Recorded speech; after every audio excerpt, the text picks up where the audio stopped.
I am here with Dustyn Richardson from Bayou City Soccer. Dustin, how are you doing? Good. Thanks for having me. It's an absolute pleasure. I can't wait to talk all things Dynamo. It's very, very exciting time. Just to sort of timestamp this, it is the 18th of February. So the season hasn't started yet, but when this goes out, the season will be underway. We've just had the new shirt released. That was this week, wasn't it? Yeah, new home shirt. A little darker orange than I think a lot of people were used to in the past. So I like it. It's got more of a pattern than I think was originally thought. I think a lot of people were kind of worried it was just a, plain old Adidas shirt. But it has a nice little pattern, kind of the hexagon, which is part of the logos, the crest. So yeah, it looks good. Yeah, really. I'm really pleased that they've incorporated. When I first saw it, I was like, oh, just orange. And I was sort of took a closer look. I was like, oh, actually, it's really cool. The pattern on the inside is kind of geometric. And like you say, it's like little bits of the badge, isn't it? Repeated all over the place. Yeah. Well, the hexagon is kind of their whole thing with the rebrand. So the Dash have the hexagon logo now too, the women's team. So yeah, that's the whole club thing now is the hexagon. Fantastic. It's nice to have something that goes right the way through as well, isn't it? Yeah. Good stuff. So tell me about your past. How did you grow up and get into soccer, get into the Dynamo? What's your origin story? So yeah, I grew up in Houston. I grew up playing soccer in and around Houston. Houston's a huge metroplex, so people travel all around here playing. And then kind of started watching MLS when I was growing up. Dallas was the closest team we had, so but it's Dallas, so you can't really like Dallas. Then 2006, the Earthquakes moved here, became the Dynamo. So remember first game, like I gotta go, and so they played at the old University of Houston football stadium, the American Football Stadium, when they first got going. So I remember 5-2, I think was the first game they won. Brian Ching scored 4 goals.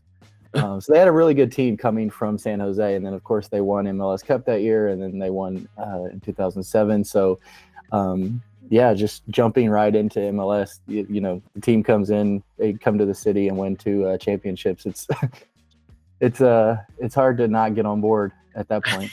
Yeah, absolutely. What a way to introduce yourself and bed into the community. That's fantastic. So you said it was an American football stadium then. Do you have your own stadium now? Yeah, so they do. They have a stadium now. It's actually right in downtown Houston. It's really nice. It's right across the street from where the Houston Astros play, the baseball team who just won the World Series this year. Cool. They just changed the name actually a month ago. So the Dynamo now play at Shell Energy Stadium. Right. It used to be. Well, it was BBVA Compass Stadium, then it was BBVA Stadium, then it was PNC Stadium, and now Shell, I guess, has the rights to the stadium. So Shell Energy Stadium, yeah, it's a soccer-specific stadium, which we call them over here. The Dynamo and the Dash play there, yeah.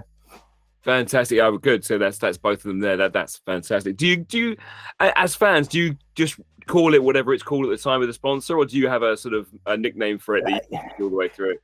I've heard people call it nicknames like the oven and stuff because it's really hot in there.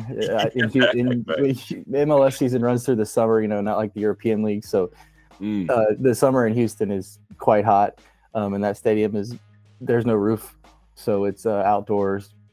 We're kind of used to the roofs here. Our baseball stadium has a roof. The American football stadium here has a roof. So. When they built the Dynamo Stadium, it was like, well, it's outside, so you got to deal with the elements. So, yeah, I've heard people call it the oven, the orange oven, things like that, but the stadium. I like the orange oven. That's a really cool nickname. Fantastic. So, over the years, who've been your icons, your heroes, your legends to play for Dynamo? I think Brian Ching probably is at the top of the list. Former U.S. international. He played in, when I say the 2010 World Cup, maybe. He was here for a long time. Came over when the team moved. I think he's still the leading goal scorer for the club. Brad Davis, who was a kind of a left-sided midfielder, had a lot of good years giving service to Ching during those times. And then it's been a little bit of a rough patch in the last, decade. They like I said earlier, they came into Houston as a really good team from San Jose. They kept that going. They won some MLS Cups. Then they made it to 2 more in a row. A couple of years later, they lost to the Galaxy. But then the last few years, it's been kind of hit and miss. They've had some guys like Mauro Manotas, who they've been sold to the Mexican League. Albert Elise, who plays in Europe now, was on the Dynamo for a couple of years. He was a big fan favorite. I think he's at Brest now in France. So there's some guys kind of that old core, the 06 core, I think is kind of like who people would look back at as some of the legends of the team, just because, they were the most successful and they were kind of the original Dynamo. Right, fancy. Yeah, of course. They're always going to be the ones generationally that make the biggest impact, aren't they? Yeah, that's always going to stick out. And who are your DPs at the moment? Hector Herrera, who Mexican international, was at the World Cup this past year. He came from Atletico Madrid last year. He'd been at Porto before that, so he's there's a big Mexican community here in Texas, in Houston. So the team's kind of always wanted to have like a Mexican star. They've had some Mexican players in the past, but they weren't really that level. There was always the Javier Hernandez talk, like they need someone like big like that. And Herrera, while not flashy goal scorer like Chicharito is, but he's kind of the anchor now. And then they have Sebastian Ferreira from Paraguay, who's their number 9. Last year was his first year. He scored 13 goals with not a great team around him. Yeah. So there's some promise for him. He's still young. I think he's 24, 25. So still some promise with him. And then they have Teenage Hidebi, who's a center back from Zimbabwe. He's been here for a couple of years now. He's, I think, technically the other DP. They also have Coco Carrasquilla, who's a midfielder from Panama. And the two of them, depending on who you ask in the front office, I think they're trying to figure out who they're going to buy down or use their allocation money on. But one of them will be the other designated player. I believe it'll be Hidebi right now. He's in his, I think, 3rd year here. So yeah, those are the 3 that they have right now. Fantastic. Yeah, Ferreira looks quite a player from what I've seen, which is quite little so far. He's really has stood out as one of the best players I've seen, actually. Yeah, he's got real talent, hasn't he? Yeah, he didn't have like I said, he didn't have a lot of help last year, a lot of service. They actually just this offseason they brought in Ivan Franco, who was a winger who actually played with Ferreira at Libertad in Paraguay for his old club. They played together. So hopefully they're kind of putting the dynamic duo together to give Ferreira some service now. Now he has a friend on the team, a guy that he's played with in the past who he's been successful with. So hopefully between the two of them, Ferreira will, really kick it off this season. Yeah, fantastic. It really have a new dynamic to the team. Actually, that's really, really cool. There was a new guy. Was it Tate that I saw come in? Tate Schmidt. Yeah, Tate Schmidt. They just signed. They signed Brad Smith this offseason, former Australian international who played at Liverpool. I believe played at Bournemouth a little bit in England. But he's coming off an ACL injury. He got injured last year, so he's not going to be ready quite yet at the beginning of the season. And then they traded Adam Lundqvist to Austin, who was their starting left back the last couple of years, which was kind of a surprise, which left them with no left back on the roster, a healthy one at least, with Smith out. So Schmidt had been on trial in preseason, and by all accounts, he played pretty well. He's still young, 24, 25. He played for Salt Lake. So yeah, I think he's coming in. He's probably going to start at least for the first couple of games, maybe longer, while Smith gets back up to fitness. So what does the team look like at the moment? Are you missing? You got gaps anywhere? Are you weak in any areas that you'd like to see strengthened?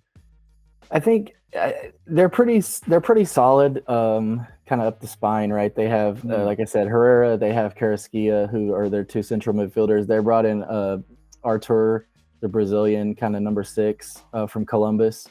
They've been missing a number 6 for a while. They had Matias Vera, who was an Argentine last year. He went back to Argentina this offseason, but he wasn't really a 6. He's kind of just more of a facilitator, shuttler type guy. So they brought in Artur. So their 3 midfielders are strong. There's not a lot of depth behind them. There's some young kids that are coming up through the academy and through the second team that are probably going to get a lot of minutes this year. at center mid because they're not that deep there. Right. And then at center back, they have another young kid, Ethan Bartlow, who got drafted pretty high a couple years ago. He's probably going to start along with Hidebe. And then they brought in Franco Escobar from LAFC, who just won MLS Cup. He's going to be the starting right back. So that position looks to be good. Left back, like we said, we don't know yet. We'll see. And then up front, it's going to be Ferreira, obviously. And then they have a number of options, I think, on the wing. They have Corey Baird, who's kind of MLS guy, been around for a little bit. They have Franco, like I mentioned. And then they signed Amin Bassi, Moroccan, played in France. He was on loan at Barnsley last season in the championship, and apparently he did quite well there. It was a short loan, I think, like second half of last season, but played at Barnsley, scored some goals for them. So apparently they're pretty high on him. He's more of a 10 kind of winger, so I don't know where they have those three midfielders, kind of a 6 and an 8. They don't really have a 10 the way that looks like they're going to play. So Bassi probably going to play on a wing, kind of drift inside. So we'll see how that goes. But yeah, just more support for Ferreira, I think was the big key this offseason. Yeah, that makes sense. I think, you got a real talent there. If you just get them as much as you can, the resource for him, then let him really flourish with the supply. Yeah, that was it. I mean, they had long wanted a number 9, a big number 9, a guy that can score goals, and they finally got it. And then he was kind of on an island last year, so it was like now this offseason the key is build around him. So I think that's what they've done this offseason. Fantastic. Just moving back to the fans, you mentioned this, the different communities around the place, and there's maybe some more of the sort of Central American culture around there. Are there different fan groups that go in and sort of sit in different places in the stadium and run different events and stuff? Yeah, there's a number of supporters groups. They've kind of all under one umbrella now, kind of called Hustle Town. Right, which is kind of this thing that the club did. And then there's the Surge, who is one of the groups, El Batallon, which is kind of a Hispanic supporters group. They've been here for a long time, Texian Army. So a lot of them are kind of all now together under this umbrella of Hustle Town, and they're all in on one side of the stadium behind one of the goals. So the stadium's under renovation actually right now. I'm going to be going up there tonight. There's a preseason game that is closed door, but they're letting some of us in. But the stadium's still under renovation. They redid all of the seats. They took all the seats out and redid the seats. They're doing a bunch of stuff with some of the seating areas, some of the concourses and things like that. So it's going to be interesting to see kind of how the stadium is reshaped. There's a new owner who came in a couple of years ago, and he's really putting his money kind of out there. He's spending a lot of money, not just on the on the roster, bringing in guys like Herrera, who they've paid a lot of money for, but kind of rebuilding the stadium. It opened about a decade ago, so it's not that old. Yeah. But just kind of renovating it. I think it was kind of one of those. They wanted a stadium really bad in downtown, so they kind of just built it. They didn't put a lot of thought maybe into things like supporters. Like a lot of the new stadiums in MLS have the safe standing grounds. Yeah. For the supporters groups, they don't have that there. So just a lot of renovations to kind of make the match day experience, the fan experience better. That's kind of what they've been going for. Fantastic. I love how much that means to clubs. In a lot of these interviews that I've done, that has been a real priority, and the match going experience seems so much better than it is over here, where I think in clubs in England, the money goes into the team, if it goes there at all. And I know, being a Leeds fan, our stadium hasn't been updated in decades and decades and decades, and it's not in the best of states, I have to say. Yeah, it's nice to see them kind of putting some money back into, like you said, that fan side of it. Yeah, that's absolutely fantastic. I love that is a priority for them, because it is about the fans, really, isn't it? I mean, there's not anything there without the fans. But this match that you're going to go to tonight, are you going there in your capacity as a reporter, or is it just that they took some fans? Yeah, media. So they're letting some of the media in, and then I believe it's going to be, from what I've been hearing, they're going to start streaming they're going to stream it on the new Apple. The new Apple app. Yeah. season pass. All the MLS games are going to be on Apple this year, which is kind of cool. A bunch of people are excited about. No more blackouts, which was a big thing. Yeah. All of the local teams had kind of their own TV deals, and then if you didn't have that, TV package, you couldn't watch the games because they were blacked out on ESPN or whoever was had the streaming before. So now Apple's coming in and doing a whole new package. It looks really cool. From what we've seen so far, a bunch of new features and video things and stuff like that. So we'll see, when the season gets kicked off, just what the whole package looks like. Yeah, it does look really good. I've got it. It's on my TV, so I've been going through the sort of player profiles and that sort of stuff. Yeah. For me, who's a bit new to it, a bit green and on the sport, it's a gold mine for information. Just looking through and watching all the old goals and stuff, it's fantastic. I love it. Do you think? I mean, obviously, the argument in England we have a 3 p.m. blackout on Saturday games. The argument there is that people won't go to matches if they can just sit at home and watch them on TV. Do you think that would make a difference in MLS?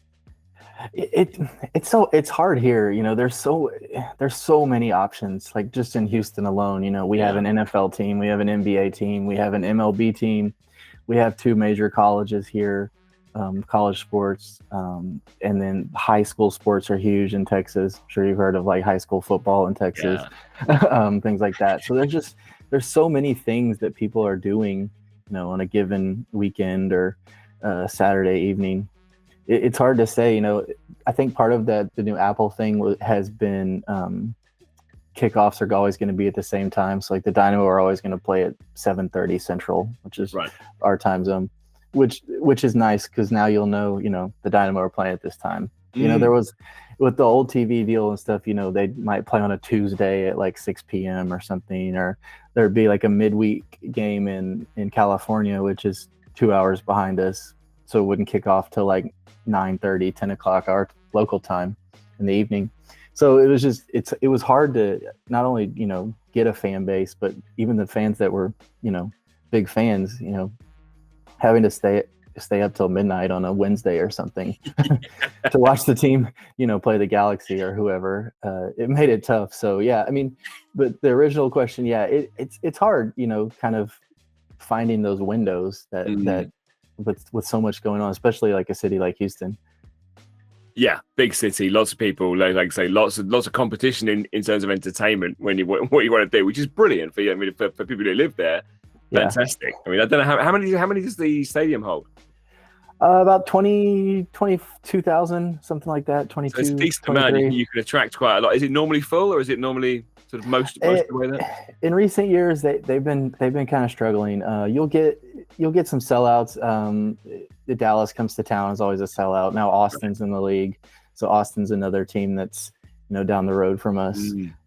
Other interstate rival, but outside of the big derbies and things like that, it was maybe 17,000 ish on game days, which is not bad, but pretty good. Yeah, in a city of 4 million, you would hope that you could get 20,000 in there on a regular basis. So I think that's again part of the whole renovations and fan experience type thing, and then just trying to get a team that's good. They haven't been to the playoffs in 5 years, since 2017, 6 years. Gosh, right. They've finished bottom of the table the last couple of years. They've gone through a number of coaches now. I think this is their 3rd coach in 3 years. So it's like there hasn't been a lot to get fans excited, right, and like get people out to the 2 games. So and now with the new ownership, new coaching, kind of a new roster, hopefully that's changing. We'll see. Yeah. So is that the goal for this season? Is that the playoffs is the goal? I think realistically they may be a year away still, but there's been rumors that they're going to have 9 teams from each conference make the playoffs this year, which is quite crazy. And if that's the case, they should be competing in that 7 to 10 range, I would think.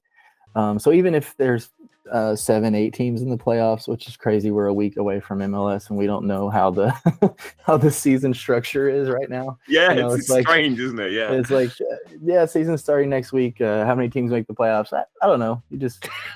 We'll let you know eventually. Yeah, I think realistically that's the goal. They're just not going to get crazy and say they're going to win a championship or something. But I mean they're much better than they were last year, and they finished, I want to say, 12th or 13th in the West out of 14 teams. So they can only go up, really. Yeah, I think that's it. That's all you can ask for. If you're better than Yeah. last season, that's good. You're making progress. You're heading the Exactly. right way. So, who do you start off against? Do you know who your first game is? They're at Cincinnati next week, which should be a difficult one. The Dynamo have historically been, for whatever reason, just a poor road team. They win 2-3 road games in a season. They've been dreadful, and it's been different coaches, different rosters, and why they've been so dreadful, I don't know. But so opening on the road will be tough for them. And Cincinnati looks to be pretty good. They've got a number of quality players, Brenner, the Brazilian, and Brandon Vasquez, who just debuted for the U.S. In their recent window. So that's their two strikers. So the new look defense is going to be tested early on. Absolutely, yeah, that's a really tough call. Actually, I'd forgotten those two big names on there. I think you said Cincinnati. I was like, another couple of them. Of course, those Brenner. Obviously, there's no guarantee they are still going to be there. But who knows? There's a lot of talk about, especially Brenner leaving, isn't there? They've been talking about. He's talking about going to England, I think, at least during the January window. But I guess nothing happened there, so we'll see how long he sticks around. Yeah, he can still go to Europe. There's plenty of other clubs that I'm sure would love to have him. It's, it's becoming hot property, which I think is it's testament to MLS getting a lot stronger, that so many more players are leaving MLS to go to Europe, to go to good European teams.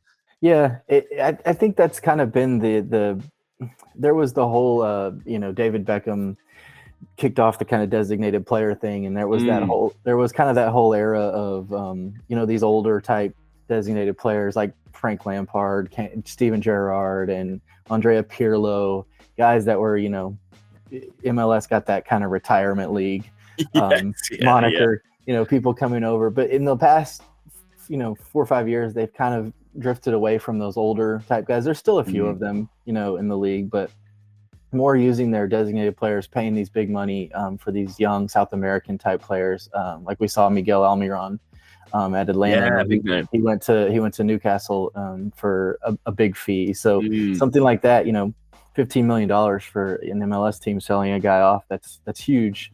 And it shows that, hey, you can come here, play a couple of years, we'll get you on a world stage, and then big teams like Newcastle, big teams in Europe will come calling, and you'll get to go play over there. So I think there's a lot of that. Like Sebastian Ferrer, I think, is a guy that has aspirations on Europe, and I think Dynamo fans are aware of that. He's not like going to be one of these club lifers that stays in Houston for his whole career. He has plans to play in Europe, and if he can come here for 2-3 years, play really well, it benefits the Dynamo, and then they sell him for big money. It benefits the team as well. So I think that's kind of the new model of MLS, getting these younger South American and American players even, and kind of building them up and showcasing them, and then selling them, off to Europe. Absolutely. I think with the academies you got there now as well, it's going to be a real breeding ground for talent. I think there's going to be a lot of players coming through. I think you're seeing it already, which is fantastic. In terms of the MLS structure and rules, and we've touched on the DP rule and the salary cap and that sort of thing. How do you think it would benefit? Do you think they should raise the salary cap? Do you think they can keep allowing more expansion teams in? What do you think the future should be? The salary cap thing is hard, because with the salary cap, and we see that in a lot of American sports, that's kind of an American sports thing, but it gives a lot more parity, in the league. Like in the English Premier League, when the season begins, there's 4 or 5 teams maybe that are probably competing for the title. And then the rest of them are kind of, we're going to be mid-table, or we're going to be fighting relegation, things like that. And that's a logical goal. Like, we just want to stay up. And here we don't have promotion and relegation first. So there's not kind of that trap door awaiting teams that do poorly. But the salary cap kind of allows teams to, every team has a chance. Like, we come into this we're coming into the start of the season, and there's the favorites, LAFC, Philadelphia, teams like that. But you never, like Austin last year kind of came out of nowhere. Yeah. Went to the final of Western Conference final. So it's hard. If they were to raise the salary cap, then do you kind of get more of the haves and have-nots kind of distancing themselves? The LA teams kind of pull away, or New York City with their CFG money. Would they kind of pull away and become an American Manchester City almost? Yeah. So it's hard. I think MLS has kind of tried to build this parity center league and but at the same time they still have these kind of super clubs that they like to promote. Your LA's, your New York's, Seattle was just in the Club World Cup recently, so you still have your big teams, but that's a lot too of with the salary cap and with designated players and things like that. You see the teams that kind of know how to manipulate and how to build rosters with those rules in place, and there are teams that do it a lot better than others. There's some very canny operators out there, aren't there, just using the rules to their advantage, obviously not breaking any, with the exception of one which we won't name. And I think there are there's a lot of different business models, shall we say, that are at work in MLS at the moment. So some teams seem to have a bit more of an advantage than others. Exactly. Yeah. Like LAFC last year brought in Gareth Bale, just kind of like, and he wasn't a designated player, but there was like rumors of, well, they're paying him what, so it's how you finesse the rules, how you get around some of those things. Yeah, absolutely. Yeah, and I think there's room for maneuver, should we say, in those sort of things. So do you think, would you tighten those sort of rules up, or would you do you think it would be damaging to it's hard because while we talk about parity and having teams good, there kind of is that you kind of want those those big teams to emerge for the storylines, for the the bad guys of you got Manchester City over there, you either love them or you hate them, right? Like they're the bad. Being from Houston, we have the Astros, who won the World Series this last year. In 2017, they won the World Series. There was a whole cheating scandal where they were stealing signs. They were stealing signs from other teams with cameras that were able to view things. So there's been this kind of tarnish on their 2017 championship. But as Houstonians, we're still very like, no, that's our championship, and you guys are just mad because we're better, kind of thing. But so there's that whole good and evil thing, right? In MLS, you kind of have some of that with, the LA teams are looked at as kind of like, the upper echelon. The New York teams are kind of like that as well. But you have a lot of teams that are just kind of in the mix, in the middle, and the Dynamo are probably one of them. So I think it would be kind of cool to see that salary cap being raised or things like that, allowing more, maybe like a fourth designated player, right, instead of three. Maybe some incremental type things, but I think if you kind of blew the top off of it, you would see a lot of like New York City. They're a city football group club, so they're backed by Manchester City's owners. If you allowed them to kind of open the books and not have a salary cap, right, they would just kind of become Manchester City's B team probably, and which would be quite strong in MLS standards, and it would leave a lot of teams kind of just playing for what, right? There's not, we don't have, the tiers like they have in England. So if you're a Dynamo fan and your team's just kind of at the bottom like they've been the last couple of years, it's just like, well, we don't have not a lot to look forward to. Do you have because you talk about the narrative and things that come out of being a soccer fan and going through the experience, and you have the good guys and the bad guys. Do you have any non-local rivals who you build up a rivalry because something's happened between the clubs? I think the Galaxy are one. The Dynamo have played them in 2 cup finals. Oh wow, right, yeah, that'll do it. Lost them both. They were big Western Conference rivals for a long time. There was a playoff match where it was I don't remember exactly what happened, It was a close match, and then all of a sudden the power went out at the Galaxy Stadium and kind of shifted things, and then they won. One of those conspiracy theory type things. So the Galaxy, I think, have always been a rival. The two MLS Cups that the Dynamo did win were both against New England, the Revolution. Right, so they're in the Eastern Conference. They don't play as much anymore, but I think the Revolution, and they played in a continental final 1 year after the MLS Cup. So New England's always kind of been one of those teams that you've looked at as kind of a rival, not necessarily a local rival, but one of those teams that you've always played big matches against. Yeah. So they've always kind of been there, thorn in the side type thing. So that's I think those are your kind of local rivals. It'll be interesting this year. They're starting the Leagues Cup, which is a competition between Mexico and MLS. There's a lot, like I said earlier, there's a lot of Mexicans in the Houston area, in Texas. We're very close to Mexico.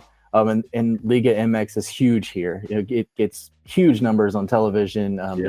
When Mexican teams come here to play, they get great attendance. So it'll be interesting to see kind of if there's some rivalries that grow out of that. With the Texas teams, with the LA teams, the California teams, those teams that are kind of there's a lot of Dynamo fans that are probably Dynamo fans, and then like Chivas fans, for instance. Yeah. So how do you square that if they play? Yeah. So now they're actually going to be playing each other. So it's going to be interesting to kind of see where rivalries get built with those Mexican teams. Of course, and the from what little I know of it, they will. It's quite likely they will play each other because it's sort of they do it on geographical closeness at some points, right? Yeah. So they released the groups recently. So there are 3-team groups, and it's going to be like 2 games each. So it's kind of it's very small. But this is the first year where every team in MLS and every team in Liga MX is playing in it. Previously, it was like the top 4 from each team, each league played. Yeah. So now it's kind of a whole. They're shutting down the MLS season for a month. Like in the summer, it's just going to be all Leagues Cup games. Yeah. So MLS has long, I think, wanted the Mexican soccer fan, to be MLS fans, and they've kind of always had this draw towards Mexico because it's such a soccer-rich country.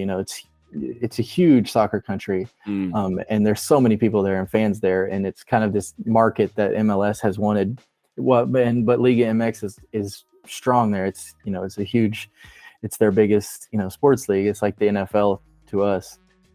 Yeah. So it's hard to kind of break those allegiances, right? So yeah, it'll be interesting to see kind of what this Leagues Cup turns into. If it's a team, how teams treat it. Do teams want to play hard for it? It's going to have berths to the Champions League now tied to it. Yeah. So a team like the Dynamo, while they haven't been strong in the season, in 2018 they won the league, the Open Cup, which is kind of like our FA Cup here. Right, the Dynamo went to the Champions League in 2019. And they haven't been a good team. So it's those cup competitions in the Leagues Cup the Leagues Cup brings that kind of wrinkle into it too. So you could see a team kind of come up and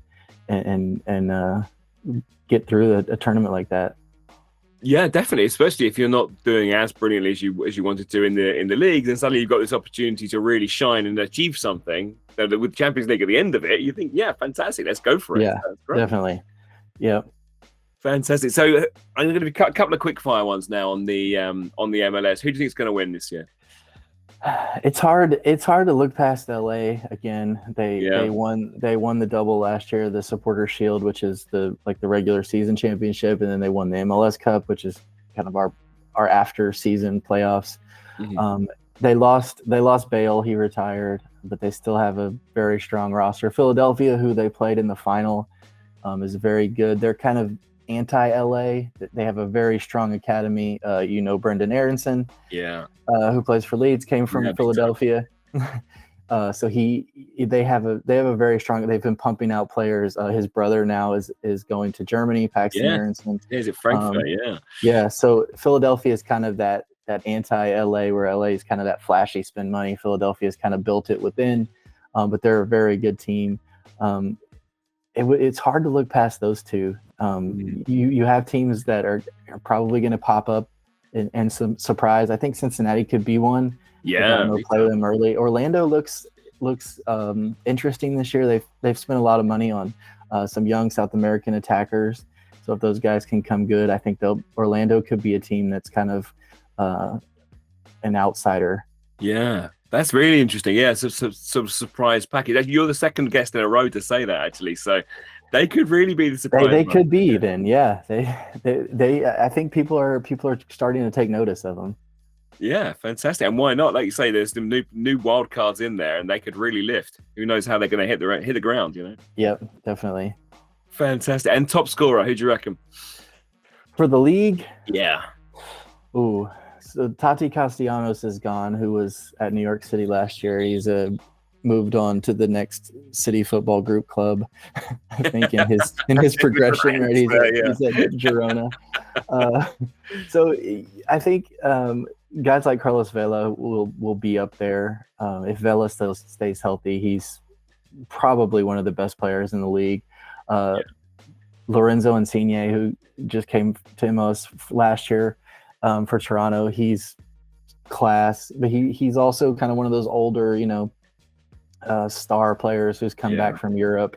So I think some guys like that you'll see, but there's also some kind of these younger guys that are on the up, kind of these number nines. Jesus Ferreira from Dallas, as much as it pains me to say, had a very good year last year. A young, American. He was on the World Cup team.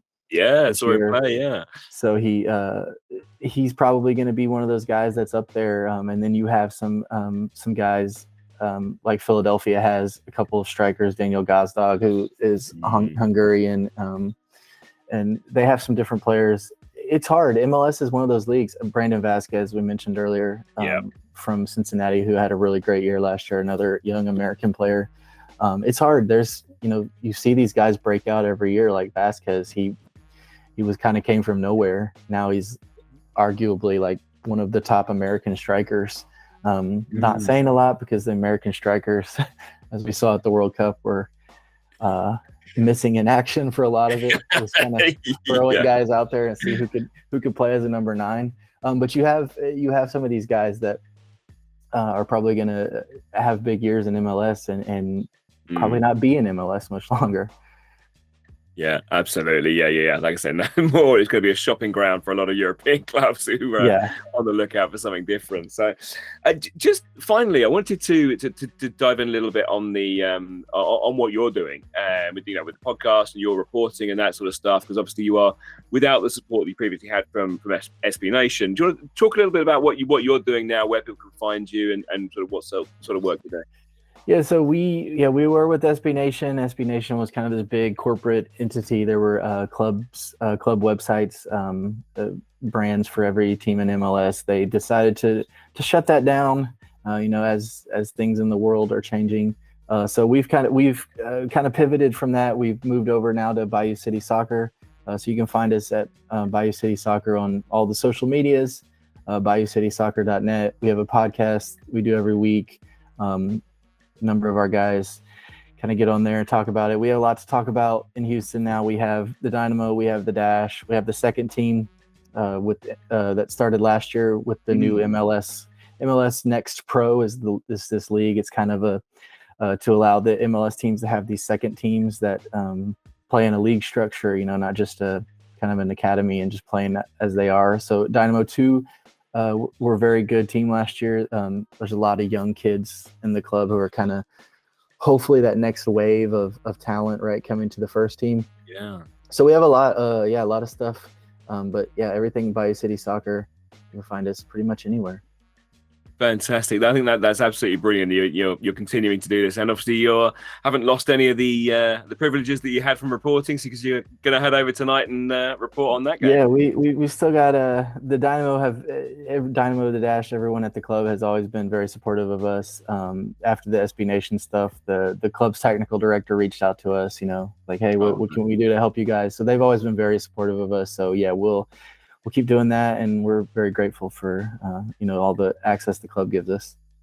That's fantastic to hear. I think absolutely, as I said before, I think obviously the fans are the lifeblood of the club, and the clubs that appreciate that are the ones that are going to be very successful and have those fans for generations to come. Yep, definitely. Yeah, fantastic.